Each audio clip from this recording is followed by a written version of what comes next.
Ashama akkam jirtu jaalatamtoota kabajamtoota hordoftoota miseessota hanan YouTube hundi keessaniyyuu biyya keessa fi biyya alaa jirtu jedheen jira obboloota kiyyaa bakka jirtanitti nageenya koo kan onni irraa madde sinaa dhaqqabu siniin jecha hordoftoonni hanan kan taatan hundumti keessaniyyuu biyyoota garaagaraa irra jiraatanii kan hanan support share like comment gochuudhaan jajjabeessaa jirtan hunda keessaniifiyyuu nageenya kiyyaa kan oromummaa kan onni irraa maddee gaariin qaxxaamuree isinaa dhaqqabu siniin jecha akkasuma hanan dhugaa dubbachuuf baay'ee takka gammadee fitinin jira hedduu gammadee tinin jira maaliif namni tokko bu'aa dadhabbii ofii firee dadhabbii ofii yoo argate jechuudha hedduutti gammada hedduu jechuudha gammachuu guddaatti dhagahama abbichatti dadhabe san caalammoo ri'oottan ishee jechuudha keessumattuu kan halkaniif guyyaa yeroo sa'aatii isheen itti dadhabdutti kan ishee wajjiniin dadhaban jechuudha firee isaaniitu argame waan ta'eef jechuudha hanan caalaa kan itti dadhabe hordoftoota ishee miseessota isheeti waan ta'eef jechuudha asumaan dhugaa dubbachuu fi hedduu takka gammadeetiin hin jira baga gammadee obboleettii jaalatamtuu fi kabajamtuu baga firee dadhabbii keetii argatte siin jechuun barbaada akkasumallee immoo dadhabbii firee obboleeyyan ri'oottan keetii baga argatte siin jechuudhaan si gammadeetiin hin jira hedduu namatti tola hedduu nama boonsaa jechuudha maaliif bakka nuuf mijoofne keessa dhaabannee waan kana irratti fokusii goonee hojjechaa turre waan ta'eef immoo dadhabbiin keenya lama nu jalaa hin banne waan ta'eef tokko dadhabne dadhabbii itti haara galfannu bu'aa irraa argametu jira jechuudha kanaafiyyuu hanan bareedu koo baga gammaddee inni kun ka'umsa keetii xumura keemmoo waan guddaa kana caalaa kan irratti hojjettee of kee bira dabarsitee ri'aa firoottan keetii maatii waatii keetiif kan irraa bu'aa buuftu si haa godhu siin jecha nama bu'aa itti argatu si haa godhu akkasumallee immoo obboleeyyan keenya badii takka malee mana hidhaa keessatti dararamaa jiraniif rabbiin furaafurtoo isaa nuuf haa fiduu rabbiin achi nuuf haa baasu jechuudha obboleeyyan keenya rabbiin nagaa nuuf haa baasu kanaaf baga gammaddisiin jechuun barbaada hanan hedduu takkasiif gammadeetiin hin jira gammachuu guddaan natti dhagahame jechuudha asumaan hordoftoonni hanan marti keessaniyyuu kan ishee wajjiniin dadhabbii kan ishee wajjiniin bu'aa bayii meeqa argisiisaa turtan hundi keessaniyyuu galatooma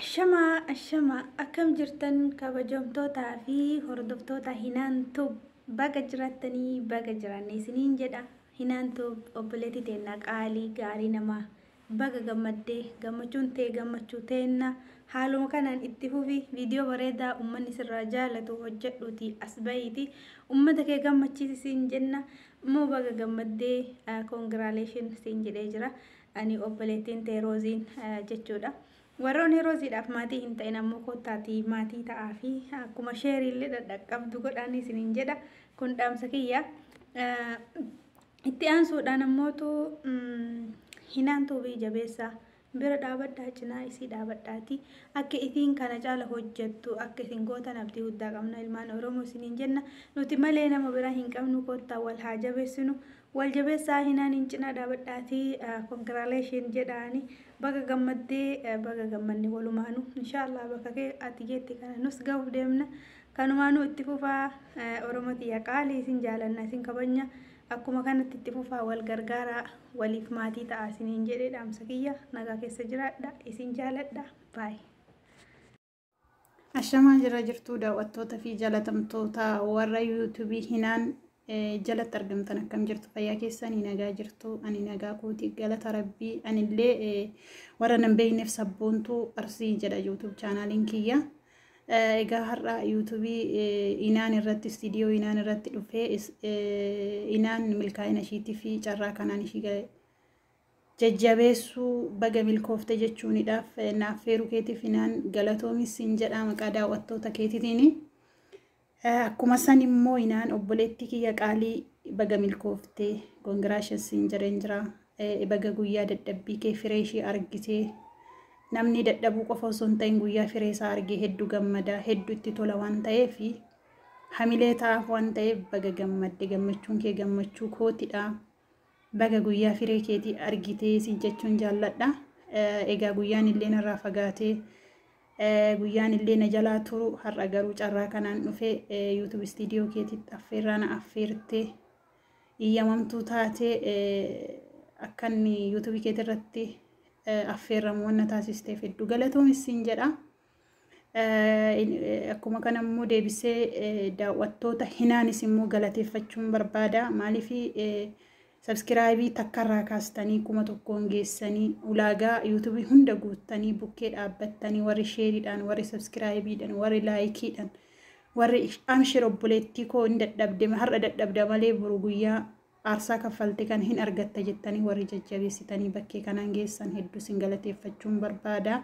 Maqaa daawwattoota hinaaninis immoo har'a kuma tokko geesse waggaa har'a ammoo nama 100 ga'ee lammii isaa gargaaru saba isaa rakkataa isaa gargaaru waaqayyo si haa taasisu. Biyya ormaa keessa illee nama milkaa'ee galu waaqayyo si haa taasisu sin jechuun barbaada. Asumaanii akkuma san immoo fakkaattota obboleota koo warra YouTubein isaanii ganaa subscribein xixiqqoorra jiran sa'aatiin xiqqoorra jiran jabaadha. Ijoolleen kun fakkeenya isiniif haa ta'u. Bakka tokko gaa yeroo keenya bilaashatti hin qisaasessinu waan guddaa hojjennee bakka guddaa akka geenyu abdii qabna. Jabaadha, wal jaalladha, wal hammadha, wal bukkee dhaabbadha isiniin jechuun jaalladha. Akkuma san kan kiyyallee immoo guyyaa tokko waaqayyo na milkeeche akkuman dhufee akkuman isaanii kana gammachuu isaanii ibsadhe kana akkan gammachuu ibsadhu anaaf illee waaqanaaf kadhaa isiniin jechuun jaalladha. Hinaaniyyee gaaga gammaddee jabaadhu jajjabee qomoo koo sin jechuun jaalladha. Egaa waaqayyo si faana yaa ta'u milkaa'ina keetiif illee si bukkee yaa ta'u. Ashama harka fuunii obboloota koo kabajamoo fi jaalatamoo warroonni biyya keessa fi biyya alaa jirtan hunduma keessan nagaan koo kabajaa kan jaalala idduma jirtanitti isin haa qaqqabu isiniin jedha. Ana obboleettiin keessan nagaa kootee galanni waaqayyoof haa ta'u hunda keenya kan yeroo kanaan nu ga'e. Asumaan obboleettii keenya hinaan baga gammaddee baga waaqayyo firii gammachuu keetii firii dadhabbii keetii si agarsiisee sin jedha. Baga gammaddee koongiraa sin jedhe qaaliitu ammallee waaqayyo akkuma firii dadhabbii keetii si argisiisetti gammachuu kee gammachuu fiixa ba'u gammachuu asitti hin dhaabbanne gammachuu dhumaa siif haa taasisu sin jedha yoomuu. Warroonni immoo yoo tokko moonii taatanis warroonni hin taanis walaa jajjabeessinu wal faana haa dhaabbannu. Asumaan dhaamsa koo kan obbolummaati. Obboleetti keenya hinu baga gammadde baga waaqayyoo ilmi namaa tokko yommuu waan tokko hojjetee firii dadhabbii isa argate baay'ee nama gammachiisa. Gammachuun obboleetti keenya immoo gammachuu keenya hundaati. Baga waaqayyoo si gammachiise sin jedha.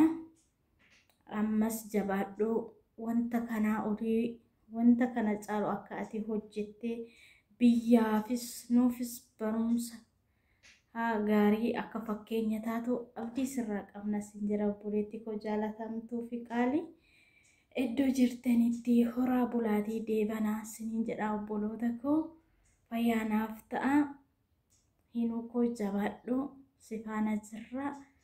Gammachuun kee gammachuu keenya baga gammadde sin jedha qaalii koo.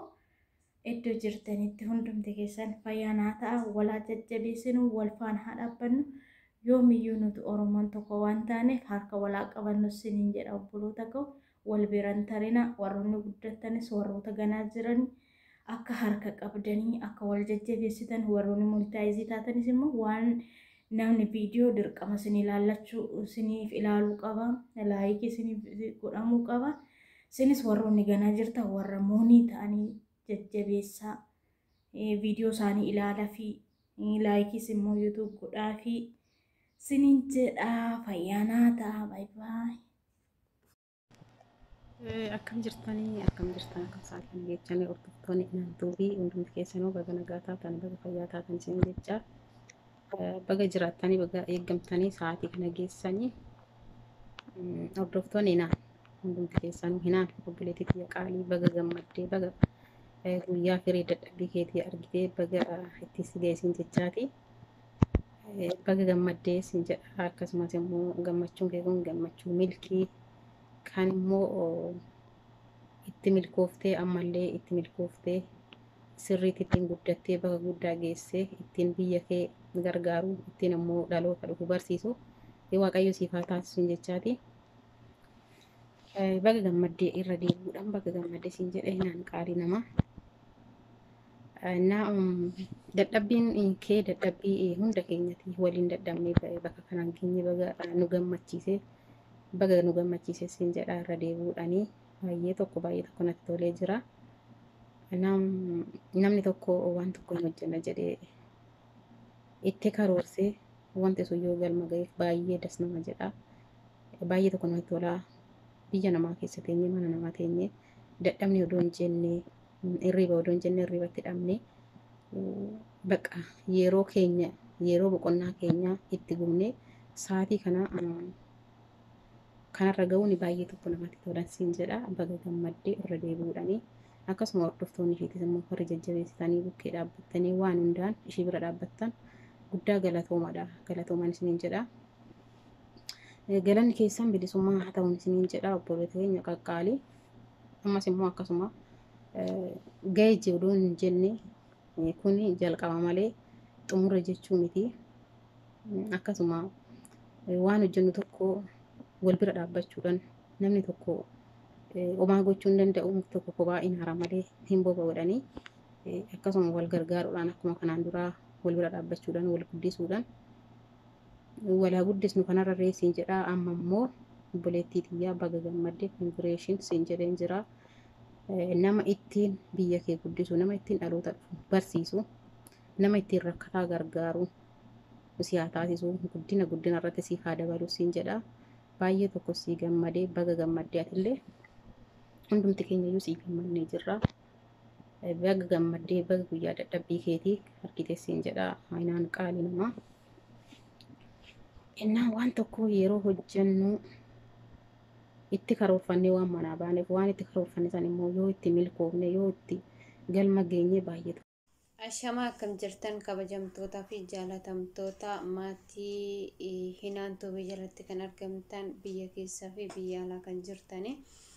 Nageenyi Rabbii idduma jirtanitti isiniif haa baay'atu. Akkam turtanis akkam sa'a kana geessani. Amiin. Waaqni abbaan eegisaa kanaan kan nugeef galanni isaaf haa ta'u. Akkasumas obboleettii keenya guyyaa dadhabbii kee wayin immoo guyyaa firee kee baga Rabbi si agarsiisee baga Rabbiin kanaas si ga'e nulleen baay'ee tokko sitti gammanneeti jirra. Baay'ee tokko sitti boonneeti jirra. Kanumaa olitti immoo nama cimee too'ee kanumaa olitti immoo namaaf fakkeenya ta'uu. Kanumaa olitti nama guddateetoo warra rakkatan gargaaruu kanumaa olitti immoo nama dadhaban nama kaasuu Rabbi si haa taasisu. Dhugaa dubbachuudhaaf haala mijaatuu fi haala mijanne keessa taa'uudhaan dadhabbii isa kana agarsiisu keetiif dhugaa baay'ee tokko sitti boonetiin jira. Obboleen keenya warroonni ganaa lafa jalaa dhufanillee fakkeenya akkasirraa fudhatanii obboleen keenya warroonni ganaa yuutuubii banuudhaaf yaadanilleedha akka cimina ati qabdu kana cimina kee kana sirraa horatan isaanillee akka tattaafatan abdiin qaba. Atis immoo guddattee kanumaa olitti iddoo guddaa geessee akkasi agarulleen abdii qabnaa jabaadhu siin jenna obboleettii keenya. Obboleewwan keenyas laayikii sheer gochuudhaan sabskiraayibii gochuudhaan cinaan ishee akka dhaabbattan asumaan dhaamsa kootidha. Obboleettii keenyas kanumaa olitti jabaadhu. Dhugaa dubbachuuf biyya Arabaa jechuun hundi keenya iyyuu ni beekna haala hojjechaati jirru. Isa san hunda dandamachuudhaaf garuu ati iddoo kana ga'uu keetitti baay'ee tokko sitti boonee nan jira. Kanaafiyyuu jabaadhu ammallee kanumaa olitti cimii argami siin jedha obboleettii koo. Jecha jedhu keessallee kan nama hasqayyamsiisoo jiraate akka dhiifama naa gootan asumaan isin gaafadha. Hordoftoonni maatii Hinaan Tuubii hunda keessan guddaa tokko isin galateeffadha. Horaa bulaa deebanaa baay'adhaa. Turtii gaarii isiniif haa ta'u.